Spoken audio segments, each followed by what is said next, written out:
A football anthem is going to be played at King Charles's coronation next week, and you might be wondering to yourself right now, why?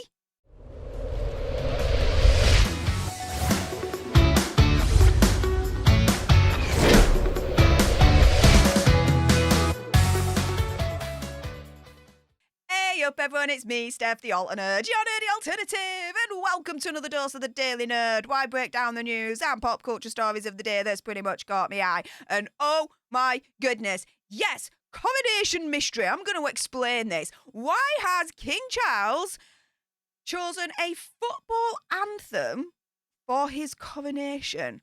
Oh yes, what is Zadok the Priest?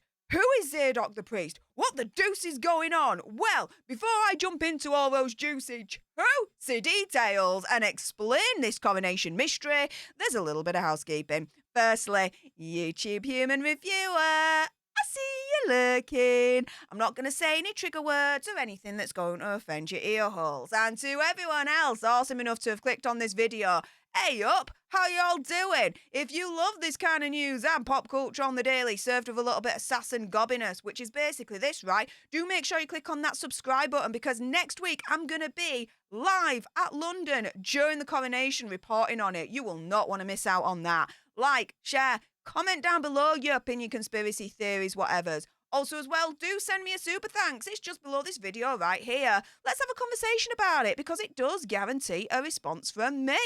And, oh yeah, let's jump into this one, shall we?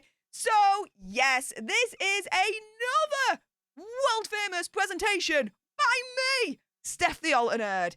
And yes, we are going to now explain the mystery of King Charles's choice of football anthem, Zadok the Priest. And let me tell you what we're going to go through today. Firstly, who is Zadok the Priest? Who the deuce is he? Next up, who composed the song named after Zadok the Priest? And who was the composer's employer? Because there is a big, massive royal link there. Next up, what's the legacy of the song Zadok the Priest, and how will it actually be used at the coronation? Hint for you, it's going to be used at a really, really important part. And then finally, we're going to conclude with, well, hang on a minute, how is all of that linked to football? Like, a football anthem. Really? What the deuce, you might be thinking? Well, I'm going to explain it all right now. Firstly, with who is Zadok the Priest? Well, we are looking at chapter 1, verse 39, that's highlighted here. And in a nutshell, this is recalling a day in about 970 BC, before Christ, when at the urging of his wife, Bathsheba, I pronounced that right or not? The aging King David resigned the throne. So he abdicated the throne, right, of Israel to his son Solomon. Now, Zadok the priest at the time was the high priest of Israel. And so alongside another dude called Nathan the prophet, he not only attended King Solomon's coronation, no, this dude was more important than that. Zadok the priest actually crowned King Solomon at the coronation ceremony. Oh, yes. So, Zadok the Priest is a very, very important historical biblical figure, okay? Now, who composed the song named after Zadok the Priest? Well, meet George Frederick Handel, you guys. He was born in Germany, but he ended up in England in 1710. He worked for the Elector of Hanover, and he was sent to England to learn music in London, right? With the intention to go back and forth to Hanover to use his knowledge to benefit Hanover, right? So far, so simple. Thing is, though, who was Handel's employer? So, for those that are in the know and are juiced up with royal historical knowledge, you might be asking yourself, well, hang on a minute, Steph, why the deuce am I looking at a portrait of King George I? Well, during the time Handel was in England, right, learning music, Queen Anne was on the throne. However, when she passed away, she did so without any immediate heirs to take her place.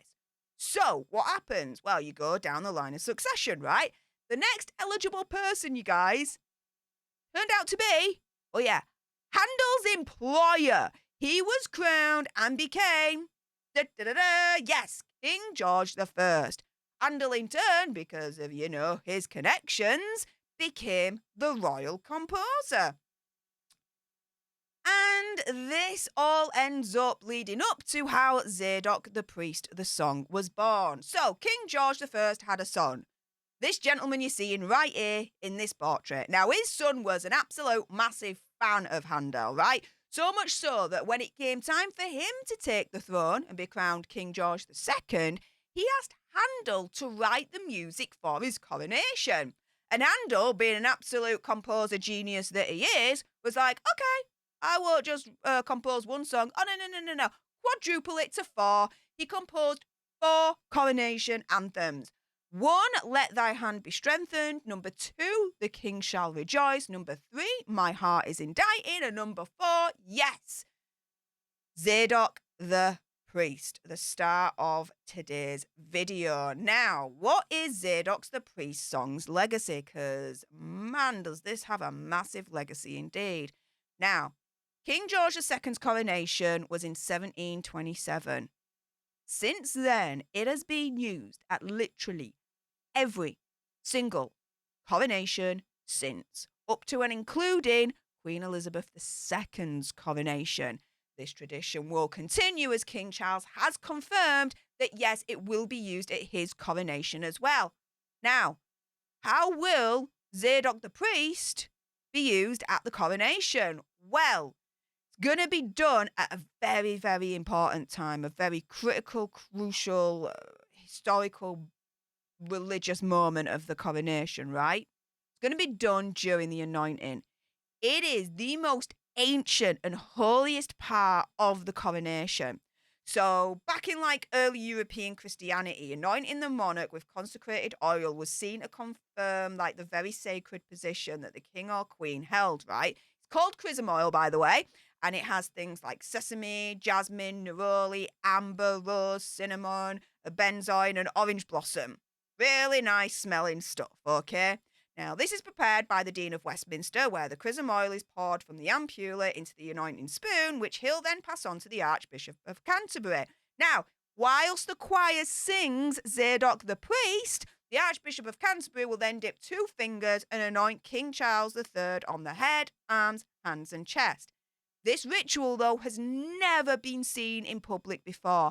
It is considered a private moment between the monarch and God. So, we ain't seeing it at the coronation. They're going to put over a canopy. It's going to be curtained off.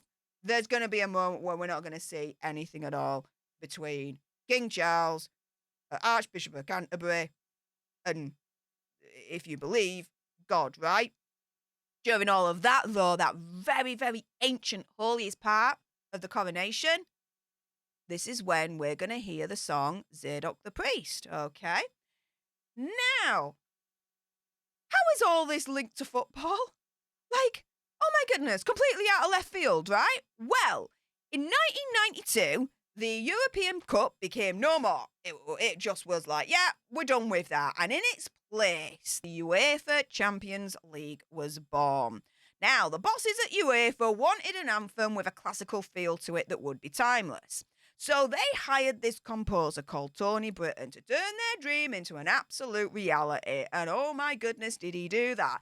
Taking inspiration from Handel's Zadok the Priest, he used the first few bars of that song and adapted it into the 3-minute UEFA anthem we all know today in Europe. And you may know yourself if you're watching from America or anywhere else in the world. It's very, very famous the world over. Now, describing his creation, Tony said, "I'm here to say that's all I did steal." The first few bars, right? Although some unkind people have said it's an arrangement of Zadok the Priest. It's nothing of the sort. So, yeah, you guys, coronation mystery solved. I have just answered and explained why King Charles has chosen a football anthem for the coronation. Oh, yes. With that being said, enough with my gob. It's now time for your gobs. If you appreciated this video and you want more, believe me, there's going to be more. Then do make sure you click on that subscribe button. I'm going to be in London next week reporting live during the coronation. You will not want to miss that. Like, share, comment down below your opinion, conspiracy theory, whatever. Also, as well, do send me a super thanks. It's just below this video right here. Let's have a conversation about it because it does guarantee a response from me. And until the next time, you guys, laters.